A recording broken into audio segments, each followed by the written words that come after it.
Welcome to my YouTube channel. और आज मैं एक्सप्लेनेशन करूंगा अमेजॉन प्राइम की द बॉयज़ की सीजन 1 के एपिसोड 2 का। अगर आप इस चैनल पर नए हैं तो प्लीज़ इसे सब्सक्राइब कीजिए और साथ में बेल आइकॉन पर प्रेस कीजिए जिससे मेरी अगली सभी वीडियो की नोटिफिकेशंस आपको मिल सके। अगर आपने द बॉयज़ की सीजन 1 के फर्स्ट एपिसोड की एक्सप्लेनेशन वीडियो अभी तक नहीं देखी है तो प्लीज़ उसे पहले देख लीजिए।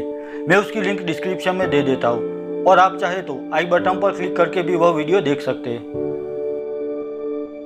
तो चलिए अब द बॉयज़ के एपिसोड 2 पर फोकस करते हैं। दूसरे एपिसोड में ह्यूई को पता चलता है कि बिली कोई FBI एजेंट नहीं है, तो वह अब उस केस से दूर ही रहने को कहता है। तो बिली कहता है कि तुमने इनविजिबल मैन को मारने की कोशिश की, ऊपर से उसने तुम्हारा चेहरा भी देख लिया है, तो अच्छा यही रहेगा कि तुम मेरे साथ रहो। अब बिली ह्यूई से कहता है कि अब ना चाहते हुए भी हमें इस इनविजिबल मैन को मारना पड़ेगा क्योंकि वो अब तुम्हारे लिए मुसीबत बन जाएगा और रॉबिन की मौत का बदला लेना है तो इनविजिबल मैन को चुप करना ही पड़ेगा। तो आखिर ह्यूई रेडी हो जाता है। अब बिली ह्यूई को एक फ्रांसिस नाम के बंदे से मिलाता है जो कि बिली का पुराना दोस्त था और उन्होंने साथ में कई मिशन पर काम किया था। बिली फ्रांसिस को अपनी कार के पास लाता है और उसे डिक्की खोलने को कहता है। जब वो डिक्की खोलता है तो उसमें वो इनविजिबल मैन था। अब फ्रांसिस बिली से कहता है कि सुपर हीरो की टीम पावरफुल है और तुम लोगों ने वोक 7 टीम के हीरो को किडनैप किया है, तुम लोग पकड़े जाओगे। तो बिली उसे कहता है कि भाई इसने तुझे भी देख लिया है, तो जो हमारा हाल होगा वही तुम्हारा भी होगा। तो फ्रांसिस उसकी एक बंद रेस्टोरेंट में उन्हें लेकर जाता है और वहां पर कोई खास आता जाता नहीं था। अब उन लोगों ने इनविजिबल मैन को एक केज में रखा था और वहां पर बहुत सारी बैटरीज थी। उसके सपोर्ट से फ्रांसिस ने केज पर इलेक्ट्रिक शॉक रखा था जिससे इनविजिबल मैन वहां से भाग ना जाए। अब वह लोग उसे मारने का प्लान बनाते हैं, पर उसे मारना आसान नहीं था क्योंकि इनविजिबल मैन की चमड़ी की खाल डायमंड कोटिंग थी, तो उस पर ना गोली या ना कोई धारदार चीज का या फिर फायर का भी कोई असर नहीं हो सकता था।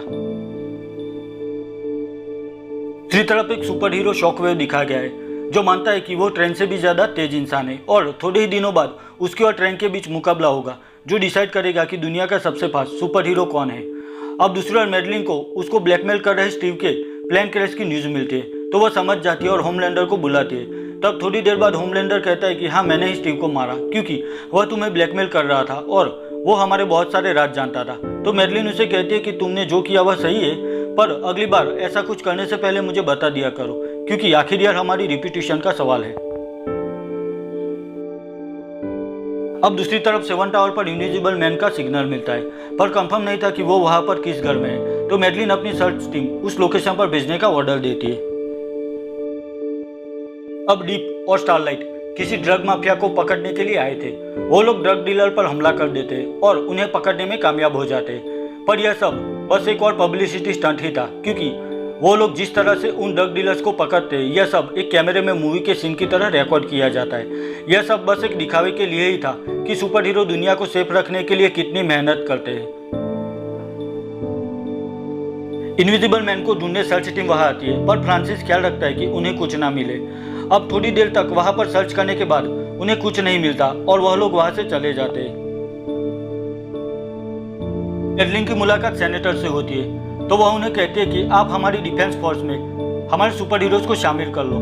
तो सेनेटर उसे मना कर देते हैं। वो कहते हैं कि तुम्हारे सुपर हीरोज तुम्हारे गुलाम हैं और उन पर मुझे ज्यादा भरोसा नहीं है, पर फिर भी सुपर हीरोज से खुद सेनेटर भी डरते थे। उन्हें लगा कि शायद उनकी ना की वजह से कोई सुपर हीरो गुस्से में उन्हें मार ना दे। तो आखिर सेनेटर मैडलिन से कहते हैं कि अब मैं अपनी तरफ से पूरी कोशिश करूंगा और मीटिंग में सुपर हीरोज को डिफेंस फोर्स में शामिल करने की बात का प्रस्ताव जरूर रखूंगा।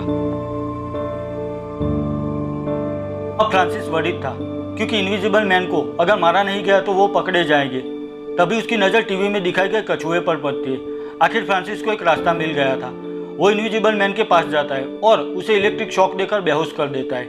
इनविजिबल मैन जब बेहोश था तब फ्रांसिस उसकी बॉडी में एक बॉम्ब प्लांट कर देता है। अब इनविजिबल मैन होश में आता है। उसे पता चल जाता है कि बॉम्ब उसके अंदर है। अब फ्रांसिस कहता है कि उस बॉम्ब का डेटोनेटर बिली के पास है। तो आखिर घबराकर वो ट्रेन के सारे राज खोल देता है। वो कहता है कि ट्रेन की एक गर्लफ्रेंड है और शायद वो वहाँ पर मिलेगा, और वो ट्रेन की गर्लफ्रेंड के घर का एड्रेस भी बिली को दे देता है। अब वो लोग बाहर आ जाते हैं। तभी फ्रांसिस को अपनी टीवी की स्क्रीन पर होमलैंडर दिखाई देता है। फ्रांसिस ने सिक्योरिटी कैमरा लगाए थे, उनमें साफ दिखाई दे रहा था कि होमलैंडर इनविजिबल मैन को ढूंढते हुए वहां तक आ गया था।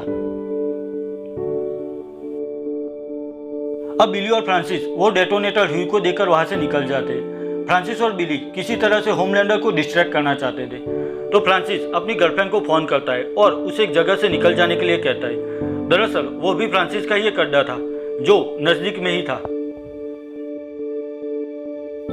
अब इनविजिबल मैन जानता था कि अब वहां पर सिर्फ वो और ह्यूई है, तो वह पानी का ग्लास बाहर पड़ी बैटरीज पर डालता है जिससे वो शॉर्ट हो जाते हैं और करंट बंद हो जाता है। अब वो केज से बाहर आ जाता है। दूसरी तरफ फ्रांसिस कार में बैठा था, तभी वहां पर होमलैंडर आ जाता है और होमलैंडर फ्रांसिस से आईडी मांगता है। फ्रांसिस कहता है कि यह जगह उसकी ही है और वह एक अच्छा इंसान है।